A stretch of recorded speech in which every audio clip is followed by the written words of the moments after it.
For a wrap and turn, in order to make a short row, you're going to knit until your pattern tells you to do the, typically it's abbreviated W and T for wrap and turn. So I'm going to knit almost to the end of this. All right, so let's say I want to knit to 2 stitches before my border, and then I want to wrap and turn. So on a knit side, if you're doing a stockinette piece, so when you're knitting, the way you want to do this is you're going to slip your stitch from your left hand needle to your right hand needle. You're going to then bring your yarn to the front, slip it back over to that left hand needle. Then you're going to turn your work. Now, if you are working in garter stitch, you would just from here keep knitting. In this, it's stockinette. So I'm going to pull my yarn back to the front so I can begin purling. And now I have literally wrapped this stitch. So now I'm going to purl.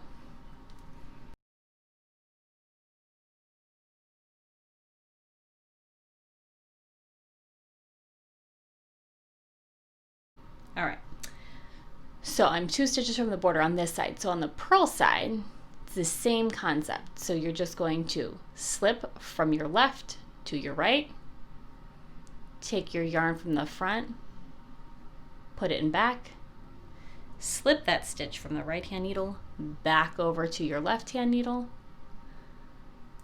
turn your work, and now because I'm knitting, I'm going to put my yarn back and back. And as you can see, this stitch has literally been wrapped with the working yarn. So then you're going to knit to wherever it's telling you to do your next wrap and turn. And we'll do it one more time so you can see. So suppose it's here, you're going to left to right, bring your yarn to the front, right to left, slip, turn your work. I'm going to pull it back to the front to purl. I'm going to purl back over here. Just want to make sure I get enough of these done that I can show you how to resolve those wrapped stitches, because they will leave a hole if you don't. So let's say it's here, left to right, yarn in back, right to left, flip it, and then put my yarn back to the back to knit. So now let's say I want to go ahead and resolve. You can see where these wrapped stitches are. There's one right there, there's another one right there. If I just knit, there's going to be a hole there. So in order to resolve that stitch, here's what you need to do when you're knitting. So I'm at that wrapped stitch. So I'm going to first slip it onto my right hand needle, and then with my left hand needle I'm going to pick up that wrap and then slip the stitch back over. So I have the wrap and the stitch on my left hand needle, and then I'm just going to knit those together. So I just have them knit together, so I'm still making my knit stitch. And then I'm going to continue knitting until I get to my next wrapped stitch, which is right here. Again, slipping it, picking up the wrap, slipping the stitch back over, and then knitting it together.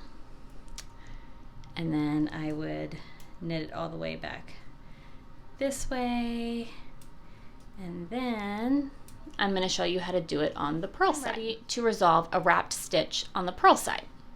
So it's the same concept. Slip it over to your right hand needle, pick up that wrap, slip the stitch back over to your left hand needle, And then go ahead and you're going to purl both stitches together.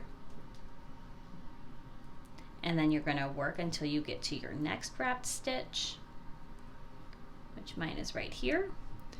So slip it over, pick up the wrap, slip it back over, purl both stitches together. And that is how you do the wrap and turn and resolve those wrapped stitches. And as you can see, I'll show you here on the front what it looks like, so you can see. Now on the knit side, when you're resolving the stitches, you can't really see anything. On the wrapped side, you can't. On the purl side, when you do them, you can actually see a little bit when you're using the wrap and turn.